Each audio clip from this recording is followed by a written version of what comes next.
Today on the TBN Israel podcast, the U.S. has elected a new president, and we're talking everything, the Biden administration and what we can expect on the new Trump administration. It has been a whirlwind of a week. And we've just came back from the United States, so we felt, the feelings of the American people firsthand. So today we're going to first go backwards for the past year to see what the Biden administration did since October 7 for Israel. And then what the future holds for the Trump administration, according to the new appointments that he already, positioned in place regarding Israel.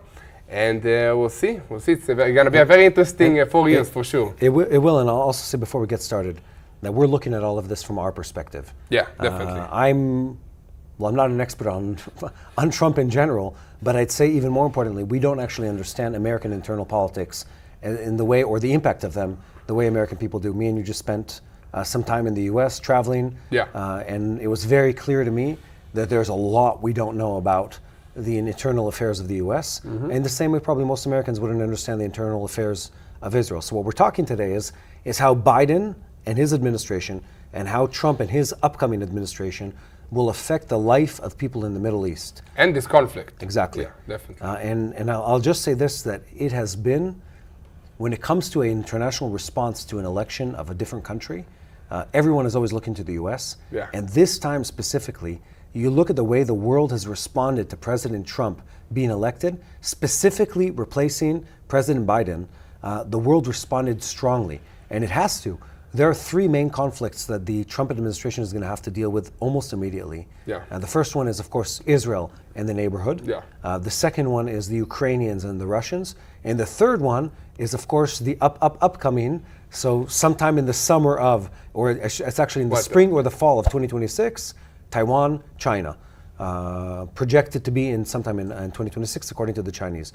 And everyone looked at Trump, and everyone in this region responded.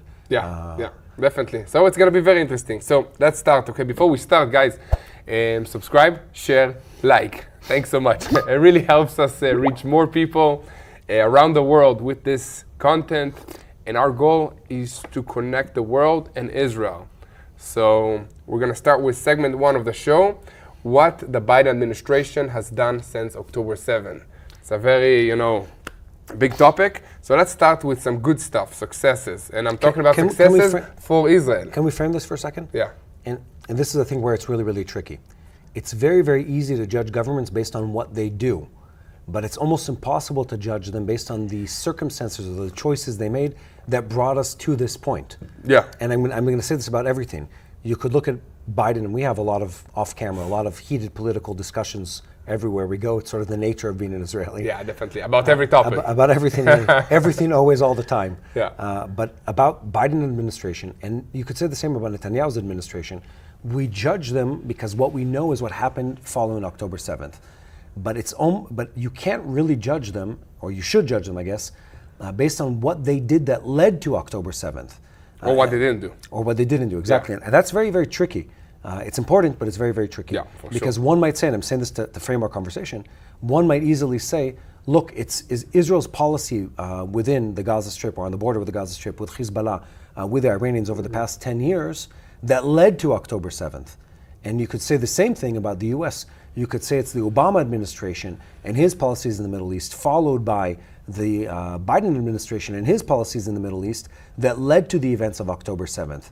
And then everything that came afterward was just responsive to the decisions made that caused that to begin with. True. Yeah, but let's separate it, I think, into military support, first of all, then diplomatic backing, and then we'll go with successes to shortcomings. Yes. Okay, so I'll start with military support.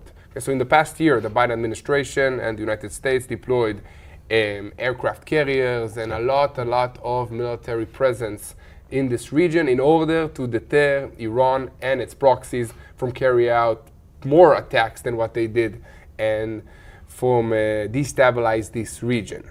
And in the Israeli term, they accelerated the delivery of anti-rocket defense systems, including the Iron Dome. Just to remind everybody, each missile costs about $50,000. It's crazy amounts of money just to defend ourselves against a missile that costs maybe $100 to produce by $2,000, Hamas.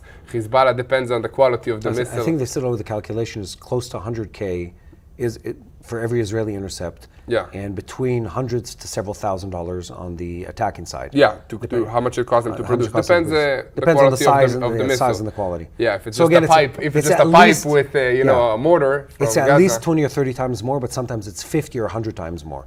Yeah. Because we shoot 2 interceptors for every rocket that's fired, for redundancy's sake. Yeah, also to destroy the debris as much as possible. So they support greatly, yes. Yes, exactly. And then they've provided financial aid for Israel's defense capabilities throughout the year, and we've signed a defensive budget that is big, very big. The biggest that we had so far in a long time. Yeah.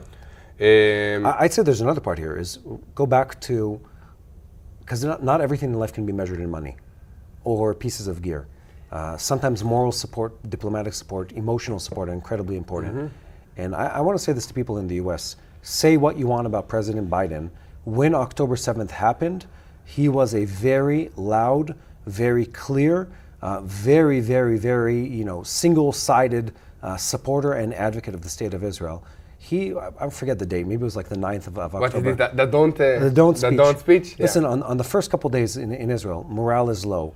Our government is almost, unheard when it comes to public relations. A military spokesperson is the most, he spoke more than the only one who was everybody. Talking. Yeah. Netanyahu was a shadow of himself on those first. It was actually for several weeks, but let's say definitely the first couple days of the war. He's a shadow of himself. All the ministers are, they're stuttering. They're ashen-faced. They're unclear. And President Biden steps up, and in a moment of clarity, and this is not a pun. I mean, the guy usually is, he fumbles with words. He's less clear in what he tries to say. He stands up and he's his old self. Yeah. He's clear, he's strong, he's charismatic, he's loving, he's present in the moment, and he says to all the enemies of Israel, don't. And he makes this very, very bold speech supporting Israel's right to self-defend itself. That was very encouraging. I remember it. Yeah. Standing against every enemy of the state.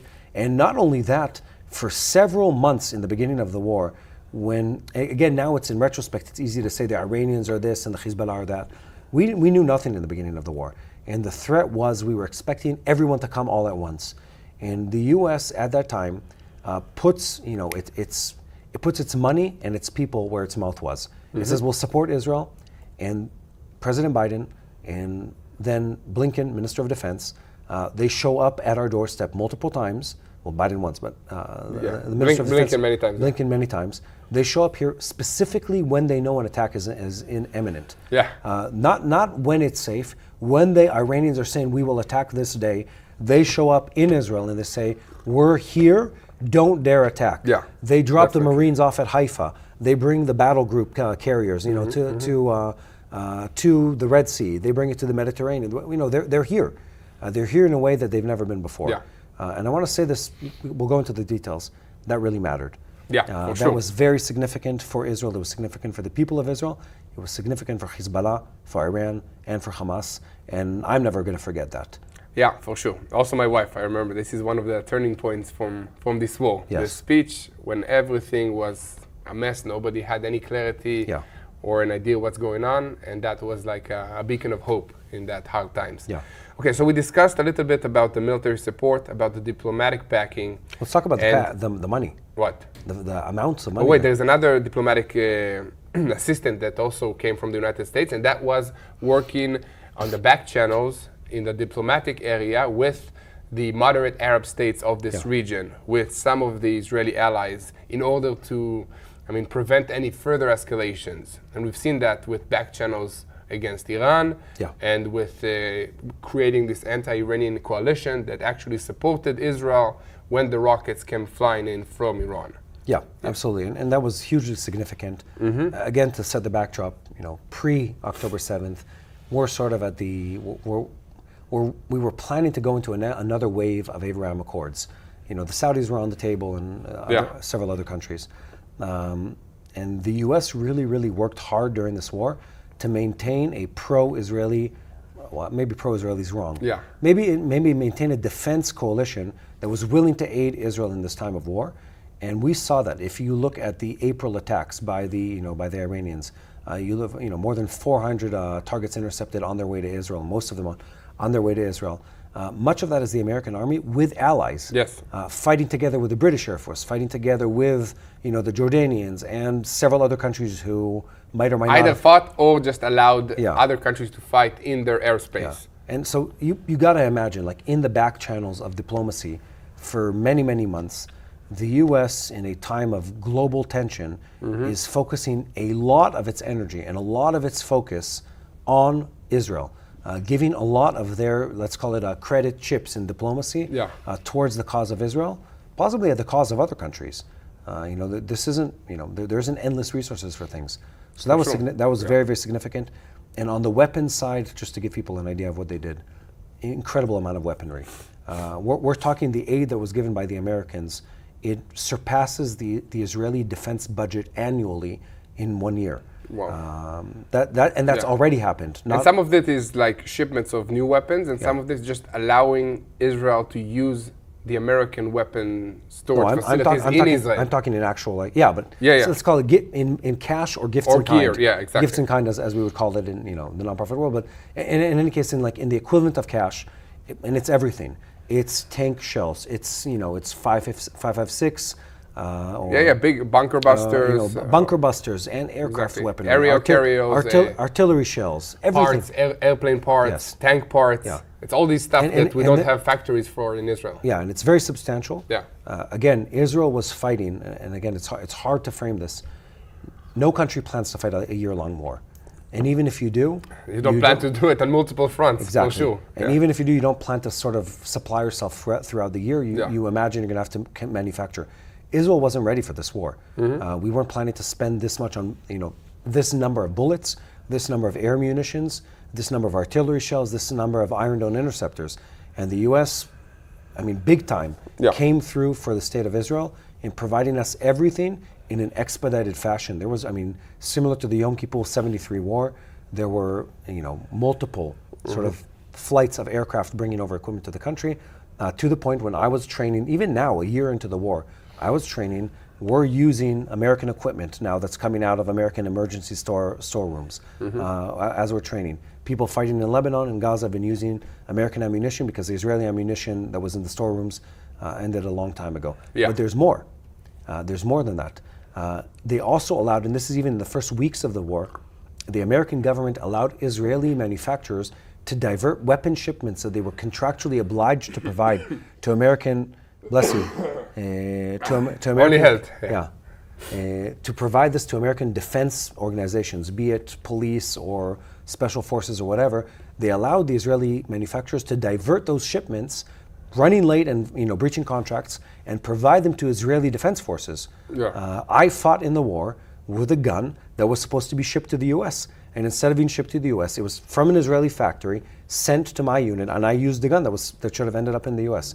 So again, it's this very multiple layers of support, an incredible sense. Okay, I think it's time to move to shortcomings. Yeah. And before we do that, I wanted to say that this podcast is sponsored by Arza Box.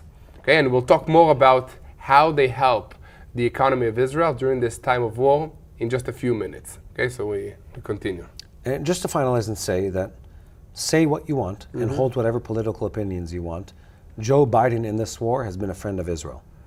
And from what I can see, and I'm going to say this, unfiltered, it seems to me that he went against his base and against his party line to his own detriment. I think he paid a price politically to stand with Israel. Yeah. And as much as we can tell in this country, again, I don't understand the internal politics of the U.S., so I'm not going to comment on that. But when it comes to Israel, he was a friend in need. And you know what they say? A friend in need is a friend indeed. Really? And it didn't hear people say that so much. Yeah, it's like it's a childish expression. Anyway, so just to summarize, now let's talk about the challenges. Okay. Yeah. So shortcomings in this past year with the U.S. support. Okay, so I think that the two major shortcomings that we've seen in this year is the failure to battle anti-Semitism and pro-Hamas / pro-terror support in the United States campuses, in Europe, in the U.S. at large, also inside the U.S.'s Democratic base, or a lot of the politicians were really led by this Free Palestine, from the river to the sea slogans, and it manifested with the fear of a humanitarian crisis in the Gaza Strip. I think that the peak of that was the Rafah area. Yeah. Okay, so the pressure was on Israel not to bring boots on the ground to Rafah, not to harm the civilian population that was moved from the northern part of the Gaza Strip to Rafah, which is the city on the Philadelphia corridor, which is bordering with Egypt, which is something that is not strategic and is contrary to all the war efforts of Israel, because this is where Hamas is smuggling the weapons into the Gaza Strip. And we had tremendous pressure, and I say we, the IDF and Israel, had tremendous pressure by the Biden administration not to operate in that area, and even to postpone our plans there in order to prevent some humanitarian catastrophe. And in that regard, Israel moved against and without US support, and proved to everybody that we can do it without harming the civilian population. I think that's true at face value. It was also to the point that the US held or threatened to hold military shipments to the IDF. It withheld. The US, and again, which is critical. I'll say this also. So the US and Israel have very deep relationships, and they run throughout different channels of the government. And you could point, and there probably is a negative trend that happened under the Democratic Party compared to previous administrations, specifically the Trump one, which was overwhelmingly pro-Israeli. And there was a lot of pressure put by the Americans. I wouldn't go as far as to say that the pressure was unbased in reality. And I'll unpack that in a second. So I'd say, yes, they pressured Israel to provide humanitarian corridors and supply for the Palestinian people in the Gaza Strip. Which we did. Which we did. Yes, but, and I'll get to that in a second. And yes, they did put incredible pressure on us to the point of actually delaying weapon shipments. At the same time, even though there is one official conversation happening in the news, there's another conversation happening unofficially behind closed doors. And sometimes the Israeli government, and I'll say this also going into the future, has to say things that are contrary to the American government, and the American government has to make statements that are counter or against the Israeli government. Meanwhile, they actually do cooperate. But behind the scenes, the cooperation is very strong, and on the military level, on the actual aid support, shipments, and sending of gear, equipment, food, whatever, is operating very well. Yeah, and let's take the humanitarian issue as an example, because it is a good one. I need to bring you back to the question. No, just a minute, Tomer. I think this is important for people to understand. Is that there is and was a humanitarian crisis in the Gaza Strip. Yeah. Let's not ignore the suffering of the people of Gaza. Of course they're suffering. They're living in a small area that is on full-on war, and embedded into their population are tens of thousands of terrorists. Yeah. Inside that population. So of course there's a humanitarian crisis. Israel was working, but at the same time, and this is criticism that existed inside Israel too, the Israeli public was criticizing the Israeli government, and members of the government were criticizing Prime Minister Netanyahu and several members of his cabinet, saying, you don't have a clear picture of what you're planning to do with Gaza. The day after, and that's going to lead us to a catastrophe on multiple levels. And the Americans were saying, it's not that we're saying you are wrong in wanting to fight and eliminate Hamas. That's not what they were saying. They're saying you don't have a policy for what you're planning to do with the Gaza Strip, and that was true at the time. Yeah, but more than that, I think that it was very surgical regarding Rafah. They didn't believe that we can move 1.5 million Palestinians to safe zones while operating and fighting Hamas. And they fear that there'll be human toll. There was. A catastrophic human toll. The IDF succeed in the end to do it in the right way, what led the American administration to be shocked. But Tomer, look, it can be both.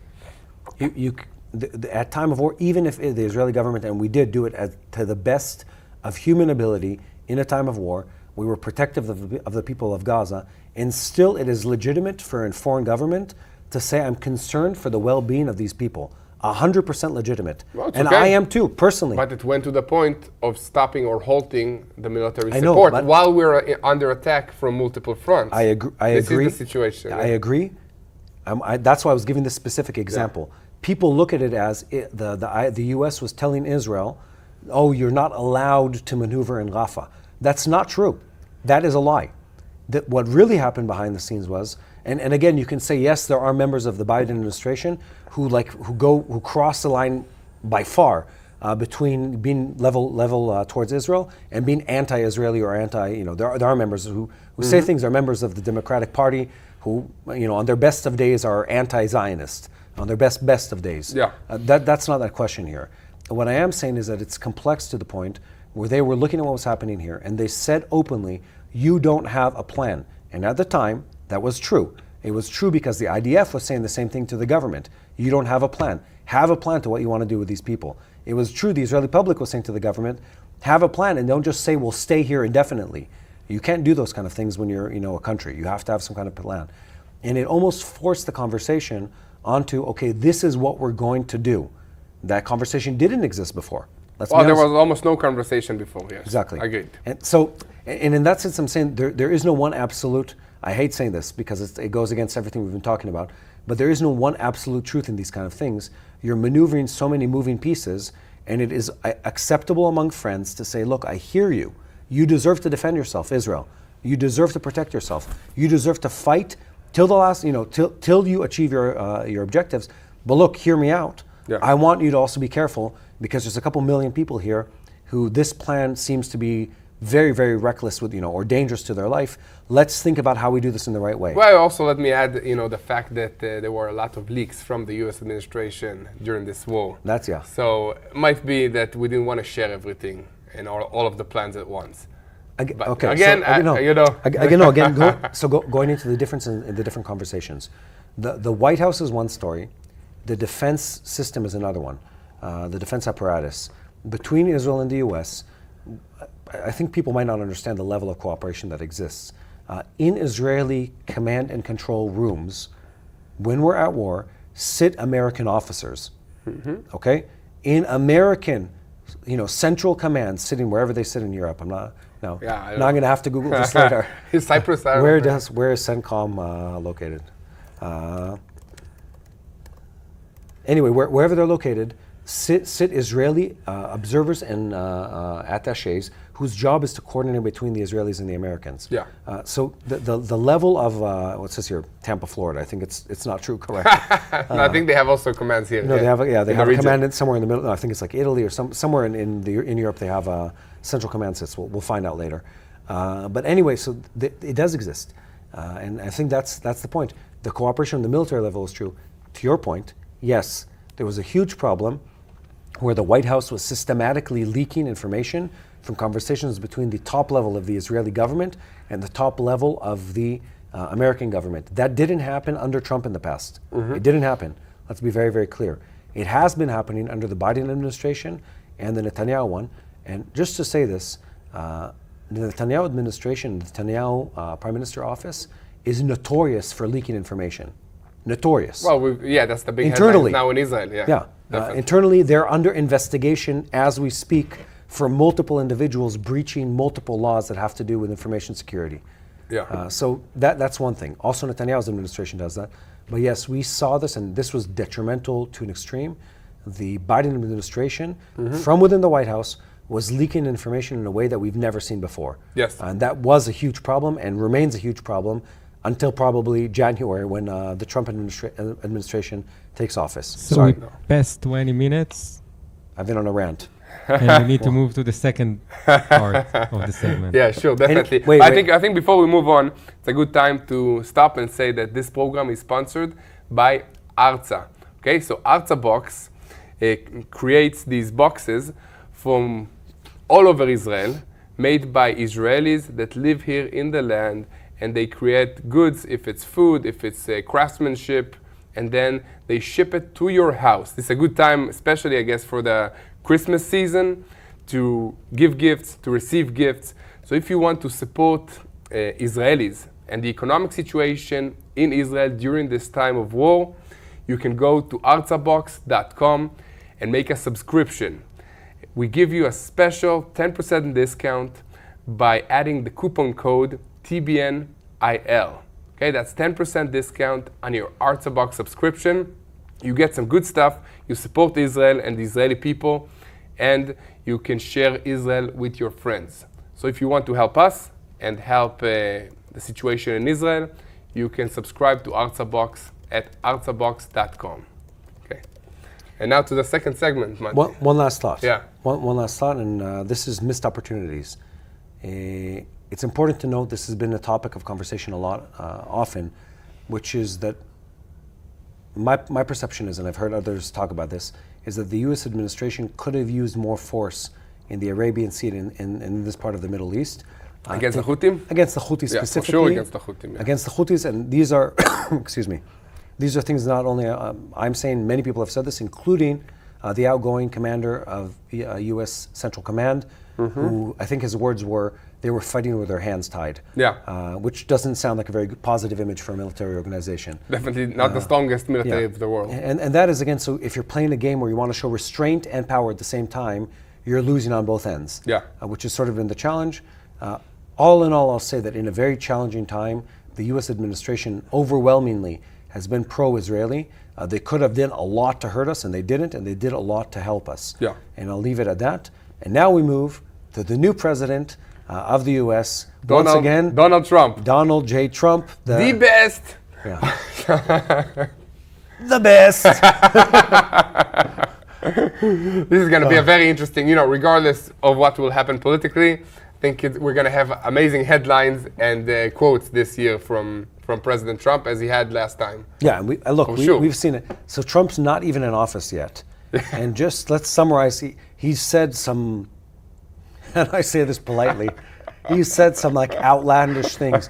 I will end the war in Ukraine in 24 hours. Yeah. Again, he said some very strong statements about Israel and the war. And the Palestinians and in general. Yeah, again, he said some incredible things. And he's appointed some pro-Israeli people in a way that we have never seen before in the White House, including a minister of defense and a U.S. ambassador to Israel. Excuse me. that we know very well. And Sorry, I'll say that again. A defense minister and an ambassador to Jerusalem that are both people we personally know and have worked with for years. Not long ago. Yeah. So again, incredible lineup of individuals. Very strong lineup of people. Some very controversial individuals. I put you all of them. Huh? I put you the list of everybody that support Israel down there. Okay, so who's who in the cabinet? We have number one, drum roll, Mike Huckabee, the ambassador to Israel. Okay, he's a strong evangelical supporter of Israel. He has his own show on TBN. We hosted him in Israel not long ago. We filmed on the border communities. Mati, you drove with him to see the destructions that Hezbollah caused to the Israeli communities in the north.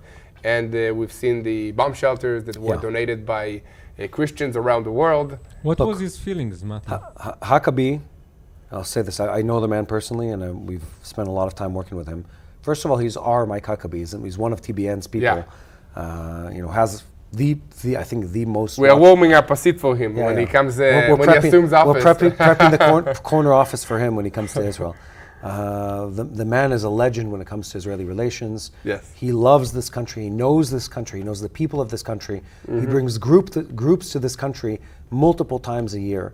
I dare say there are many Israelis who know less about Israel than Mike Huckabee does about Israel. Many. About the history, about the biblical connection. Yeah, including people on the ground. An incredible selection for the ambassador to Israel. Good choice, Trump. Yeah. Good choice. Incredible choice, an incredible individual, Yeah. Mike Huckabee himself. Then Marco Rubio as a Secretary of State.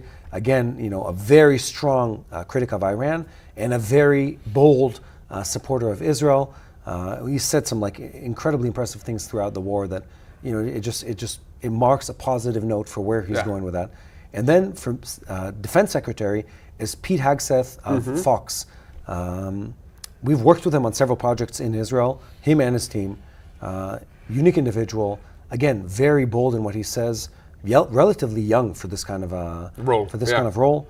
It's good to have people that are not afraid to speak up. Exactly. I think this is a trend that I see with all these nominees for these positions. And also something amazing is that Trump decided to announce the appointments regarding Israel like before announcing an ambassador to, I don't know, Nicaragua or other states, meaning that Israel is a key, key point in focus for this administration for the next 4 years. I found that to be interesting, to show you like how much the eyes of the world are on what's happening here. The first thing that comes out is U.S. ambassador to Israel. First thing, yeah. First thing. It's a tiny country, by the way, guys, the size of New Jersey. That's Israel. Yeah, we were both in the U.S. when this happened, and our text messages started exploding. He said on Channel 7. Yeah, Huckabee, the day after he's floated as the candidate, he says, Judea and Samaria are an inseparable part of the state of Israel, and everyone needs to understand this. Yeah. And again, this man knows Judea and Samaria. He knows the policy. He understands it. Sometimes I feel like some of the conversations with the U.S. administration and other international entities almost seem like they've never visited the areas that they're talking about. That's not the case with Mike Huckabee. Mike Huckabee knows the people in the communities in Judea and Samaria. He knows the government officials who work on these things in a very intimate level. So we talked about him, we talked about Marco Rubio, Pete Hegseth, Secretary of Defense. This is the most interesting one, from my opinion. I think it's very interesting. Look, the guy's like a very outspoken individual. Also shows you how the Trump administration works. He looks at people that are publicly facing and says, look, this guy's done well in front of a camera. He's done well at shaping a message. He's not afraid to speak up for what is right. Let's put him in the United Nations, the most hostile organization against Israel in the world. And let's capitalize on these characteristics and use them again. So he brings in Elise Stefanik, who's to be the UN ambassador. And again, you look back at the Trump administration. You know who is she? I know her little. I've seen her speak. She speaks in front of the Senate with the anti-Semitism wave of the universities. She's the one that shouted at all of those heads of the universities. Amazing. Yeah. Okay. And now the image is coming back. So she's a UN ambassador, and to remind everyone, the Trump administration, and I said this even about my own perspective at the time, his approach to the UN and some of the international treaties, it seemed heavy-handed at the time, and when you look at it now, you see the merit of much of it. You see that the UN, especially what's been uncovered during this war, the UN is such a rotten and corrupt organization, and if what they do in this part of the world is indicative of what they do in other places, I'd say their leadership should spend time in prison. That would be my opinion on the topic. Yeah, if you just look at the United Nations members of UNRWA that are members of Hamas that took part in the October 7 attacks, that can give you an understanding of who's this organization. Yeah, so Trump calls and where does the money go to? Trump calls back then in his previous term to defund the UN. He calls to defund UNRWA. He calls to step out of a lot of treaties. And you look at these things, it's like essentially the US knowingly was paying for the agendas of countries that are not just counter US, they're counter Western lifestyle, they're counter freedom of rights, they're counter freedom of religion. And he's criticized for it, but I think it makes sense that if you give money, you should have accounts for what this money is being spent on. Well, it's also it should also fit your values, and your Trump and goals. Harris said that that's the time that the UN will stop to be anti-Semitic. Thanks, Alon. Good. People said that there weren't enough cups on this table, so we keep bringing them up. Wait, take that, Gitai. Our producer is very upset with us having too much cups here on the table. Just by the way, let's see. I'll show you guys. See? Our producer keeps telling us we can only have one cup. The more cups, the merrier. That's what we say. Side note here, Yair and I were traveling in the U.S. Yair did his best to get me sick, and he succeeded. And I succeeded, yes. He succeeded. Mati, he looks strong, but he has a very weak immune system, by the way. I think it's the sickest I've been in like 5 years. He said, and all the team said, Mati, never get sick. Never get sick. I said, okay, challenge accepted. Yeah. He spent 3 days 20 hours of us sitting next to each other on a plane. Yair spent a whole day coughing in my face, and finally it stuck. Anyway. Okay, so I think let's summarize. There's one more name. Tulsi Gabbard. She's interesting. I've watched her for years she's just done a lot of really interesting content. And it seems like you start hearing her talk and it starts interesting and then it gets really interesting. She's again, this very impressive individual, highly critical, but she frames her thoughts in such a clever way, in such a well thought out way. She's, I don't remember an entire or full CV, but the woman has served in the American Defense Forces. She really, really, really gets it. She gets it when it comes to defense spending. She gets it when it comes to defense policy. Very impressive individual. She's going to be the director of national intelligence. And again, A-team on that. And Tomer, this is not my thought. Tomer saying, hey, don't forget about Trump and Netanyahu. Trump and Netanyahu go back and forth. Yeah, they had some good times, they had some bad times. Yeah. You know. Like every highly emotional relationship. For sure. I mean, it ended very bad. Quite explosively. Trump was, if I remember correctly, was calling Netanyahu some very unkind names. Unkind names, yeah, for sure. At the end of his term. They end on quite a disharmonious note last time. Yeah, but looks like, politics now, it's a new era, everything is good, clean slate. Hiding the cups, I see. Yeah. Look, I mean, again, everything is fair in war and, what is the expression? Love and war. And love and war. Yeah. Is it all is fair or all is? All is fair. Thank you. Well, lots of new expressions today. Thank you. All is fair in love and war. Who says that? Let's look it up. Is it Dostoevsky? Al Bundy. I so hope you're wrong. Okay, who says? Who said? Wait, what is this? In the meantime, that Mati is waiting to look Google and expand his knowledge on unimportant stuff. If you like this content, please subscribe, share. I mean, we passed 1 million subscribers on YouTube, and we want to keep going and reach more people. We want to be the #1 content providing news outcome from Israel. So please help us by sharing this information with people that want to know what truly is happening in Israel. And then, I mean, if you really want to take part in this war, pray. So pray for the peace of Jerusalem, pray for the situation, pray for the IDF, and pray for God to take control of everything that is happening in this region in Israel, because it all affects you guys as well, no matter where you are in the world. Should we continue? I have to say, in response to what you're saying about the support, it's been much more than we expected. A lot more, a lot more. Because we don't often stop to share these kind of things. And it feels sometimes prideful to say, oh, we're doing so well. No, it's been amazing. It's been amazing, yeah. It's been amazing. And we didn't expect it to grow this well. The response on every level, donations, viewership, subscribers, has been far more than we imagined for this year. For sure. And we're planning for it to just continue to grow. But I'm deeply thankful. I'm deeply moved by how supportive people were. We were just, I think this is a good story. Wow. We were visiting a childhood friend of mine on the way back to Israel. That was nice. In LA. and he says, I bet you and I'm on the phone with him. We're walking in LA. Yeah, on the beach in LA. On the beach in LA. Yair, myself, and another friend. And I say something along the lines of, yes, when we were in Dallas, which I call the Mecca of evangelicals, of course people recognize us because this is viewed in the pro-Israel circles. Yeah. But here in LA, no one does.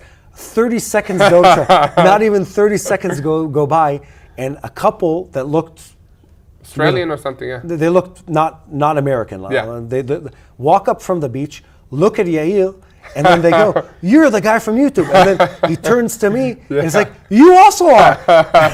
I love you guys. Thank you so much. Yeah. Anyway, just to say, it's amazing to see how many people this content is reaching. Yeah. I don't care, and I don't think Yair does either. It's not about being recognized. I could care less about that. I love the fact that we're able to touch people with the truth about what's happening in this part of the world. And I love the fact that there was a need that people had and we're able to meet it. It feels good. I think that the past week really encouraged me to keep doing what we're doing and even to expand and do more, because people really are interested about what is happening. If it's like a church that wants to know what's happening in Israel and pray, so they will put our videos, our boots on the ground, or any kind of our videos to understand the situation and then pray. And as you said, meeting the people in person means so much more than just looking at the views or the likes, which also are amazing. But to see the effect in a personal level with people that really wanted to get to know us on a personal level, it was really amazing. Yes, and I think we're going to be doing more of that, traveling to meet in person with some of the people until they're able to come back to Israel and meet with us here. Exactly, definitely. Which will happen soon enough. Hopefully next time I fly, I'll be less coffee. Just to set the record straight, All is Fair in Love and War is attributed to John Lilly's novel, Euphues, The Anatomy of Wit, published in 1578.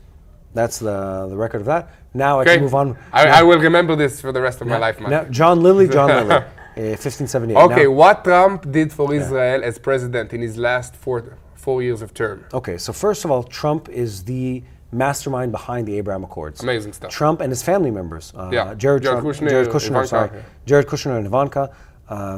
They, and again, people nowadays, we look at this, oh, of course, the Abraham Accords. Let's say this in the light of history. If you zoom out, and now we've had several years of the Biden administration to look back at this, what Trump did in the Abraham Accords is unprecedented in world history. It is unprecedented in modern day history. The Trump administration, in a year and a bit, in the Abraham Accords, brought to the table countries that had never before thought to form an alliance. Israel with Morocco, Israel with the UAE, it's Bahrain and multiple other countries. And we were at the brink of even discussing Reaching Saudi Arabia. Saudi Arabia, Amazing. which is the religious center specifically. The Mecca of Mecca. The Mecca of Mecca.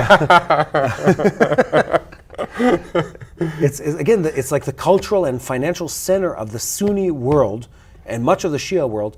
They're at the brink of signing an agreement with Israel. That only happened because of Trump. Trump moved the U.S. Embassy to Jerusalem. Amazing. Trump recognized Yeah. the Golan Heights. Trump stood behind Israel in the UN time and time again. Trump cut down the UNRWA support Yes. during his administration. He moved the United States out of the Iranian nuclear deal, enforcing more sanctions on the nuclear program of Iran. And military cooperation with Israel also kept growing and expanding during that Yeah, time. so and I think it's easy to say there never has been an administration, and we're talking about the previous Trump administration, that has been more bold and more faster moving, and that's important too for this conversation. For sure. In its support for Israel. They've done things that for Israel diplomatically had never been done before. They had done things that were a point of contention between Israel and the American government for decades, that were a topic that the U.S. government used to leverage against Israel for decades. And the Trump administration did it fast. It did it, with full support, and it was very, very outspoken about it. Yeah. And now this next administration coming in seems even stronger in its pro-Israel leaning, and I am incredibly hopeful because of Definitely. that. Incredibly Definitely. hopeful. Legамרי. And let's break down legama is totally in Hebrew. Your Hebrew word of the day. Let's see if anyone can. לגמרי. לגמרי. לגמרי. Legamre is like Totally. is like the Israeli version of like the Valley Girl saying totally. Yes. That's like it's the same equivalent. Anyway, so we were talking previously. The Biden administration they give us a lot of aid, but every once in a while they put the squeeze on. Yeah. And the squeeze says, look, we're not happy with what you're doing. I don't think those planes are going to make it on time. We're just not sure. They're lost somewhere in traffic. We're not sure when they're going to make it to Israel. And they keep us waiting to the point where Prime Minister Netanyahu had to come out at least once and maybe twice, I'm trying to get my facts right, and say the Biden administration is preventing weapon shipments to Israel, although they've already been approved. Yeah, yeah. And then they come out all flustered, the Biden administration. Oh, that's not true. they're on the way. They're right here in my shoebox. They like suddenly find the weapon support that they were supposed to send over. Anyway, so the Trump administration, we're expecting them to be far more supportive. Yeah. Far more. And more proactive. Yeah. So not just respond to the need, just do more and prevent some stuff from happening before they do. Yeah. Okay, so that's in the military aid area. Let's We're gonna talk about diplomatic to moves. say this in Trump language, we're going to have all the bombs, all the rockets, all All the the time. bullets, the best, the fastest, the hardest. Anyway. Sounds good. So moving on from that, so we're going to get the military aid. Yeah. And already, again, the Biden administration has been hugely supportive of Israel. Not on a Ukraine scale, where around probably 10 or 12% of what they've given to the Ukraine, albeit a very much shorter campaign. But that's on that side. We're expecting to get even more. Yeah. Then diplomatic. And I think that's where things really get interesting, is the diplomatic side of things. Yes, definitely. We already see the response of Iran and other nations around the world just after the announcement that Trump will be the next US president. I love this because I always used to say, and I think oftentimes in history, you attribute too much to the identity of the person at the top. Because, countries are big, they're big organizations and all the people in But it works. The different bureaucrats. That's not the case It with works, this one. yeah. The day the election results come out, first of all, there's a barrage of rockets from the Houthis and the Iranians and Hezbollah. And then everyone violently starts backpedaling. Everyone. Yeah. And it was almost humorous. The response by the Iranians? The Iranians, Yeah. they suddenly, like a day before, they're vowing. We will respond heavily. Israel will not know what is coming for it. We will never cease to fight against the Israelis. And then the very next day, look, guys, we're good. It's a tie. We're good. It's a tie. No need for any further violence. We're happy. Everything is fine. Let's all calm down here. No need to get hot-headed here in the Middle East. It's like, Why war? Why like this? Why war? suddenly, the Iranians and the Hezbollah are like, look, no, it's fine. Ceasefire, We're good. And it was humorous just to see good, yeah. how scared they were of the Trump administration. And Trump, look, the guy holds a vendetta. He remembers what the Iranians did. The assassination attempts? Yeah. For sure. That doesn't go just unnoticed. Let's talk about that for a second. Yeah. I'm not sure everyone knows this. And it is funny because it sounds so extreme that it could be a conspiracy theory, but it's not a conspiracy theory. The U.S. administration has come out multiple times under Biden, so this is not like this isn't coming from one specific side of the political line. And they come out and say the Iranians have been trying to assassinate the presidential candidate, Donald Trump. So again, this is at best, second world country who's attempting to assassinate someone who has a chance to win the elections in the superpower of the world, the American government. Yeah. And that shows you so many things about the relationship. They got pretty close. Yeah. Not only did they get close, it shows you how weak they imagine the American government to be. Would you dare do such a thing to the biggest bully in the entire world if you think that they're going to retaliate? And they thought they wouldn't. That's the truth. They thought they could get away with it because they've been getting away with it every time so far. Every time, and again, we're Israelis and we look at the American politics from an Israeli perspective. Exactly. But every time the Democrats are in the White House in the last 15, 20 years, 12 the years. Iranians look at this and they say, these guys are suckers. And they say this openly, and here's another expression that's funny, they pull the wool over the eyes of the Americans. They really get them to believe, look, with the Iranians, I'm not going to do an Iranian accent. It's too early in the morning for that. But they imagine that they can fool the Americans. Look, we don't really mean to have nuclear bombs. This is for peaceful purposes. Yeah. Oops, it exploded. Like kind of stuff like that. Oops, a rocket test. And it works. It works for them, but no longer. No longer. No. So that's a huge change, and we've seen that the Iranians are attempting to assassinate also Israeli leaders in Israel. So it's not like something new that they'll do it in the United States. Plus, in the past few years, they've been investing a lot of money into influencing the American elections, the politics, the education systems, and to create... Are you talking about the Iranians? Yes, Iranians, Qatari. No, okay, I was going to say the Qataris and several other Arab countries. Qataris yes, for sure. I know the Iranians. Maybe you know something I don't know. I know they've been trying. Them and the Russians have been trying to affect U.S. politics, but has it been to the degree that they've actually been successful? You look at what the Qataris have done, the Saudis previously. Qataris are doing... We'll find out about it next week on your interview. Yeah, I'm interviewing someone who's been involved in it. It is interesting. The Iranians are very, very scared of what the American administration is going to do. Yeah. And I'll say this about the nature of Trump. It is, oftentimes there's this whole analysis of rational and irrational players in international relations. And usually democracies fall into the rational and non-democracies fall into the irrational. Why? Because they make decisions that don't make any sense. Because they do make sense, but not to democracies. Yeah. In a not sense, to the wide public. Yeah, It can make sense to one person. Yeah. And one person's survival. Exactly. It may Or make a sense family. because President Putin doesn't care about the GDP of Russia. I mean, Yeah. he cares, but it's not his number one priority. He cares about returning to be the Russian Empire. That's his goal. And he's going to be the man who brings back that legacy. The Iranians look at the world the same way. The Turks, the same way. The Chinese, the same way. We're bringing back the dynasty. We're bringing back the kingdom. We're bringing back the empire. Yeah. And democracies look at the world. Let's bring good. Let's spread democracy. Let's all coexist nicely. Yeah. Let's be accommodating. let's see the GDP grow, let's see trade grow and stuff like that. Other countries are like, they'll say, I don't care if everything goes up in flames, I want what I want. And in that sense, Trump is an anomaly. Because Trump, unlike, by the way, the Democratic parties that sort of feel like they're compelled to say, look, we're coming to the Middle East to spread peace and to spread good, he doesn't mind saying things as they are. They're like, no, this guy, he crossed me specifically.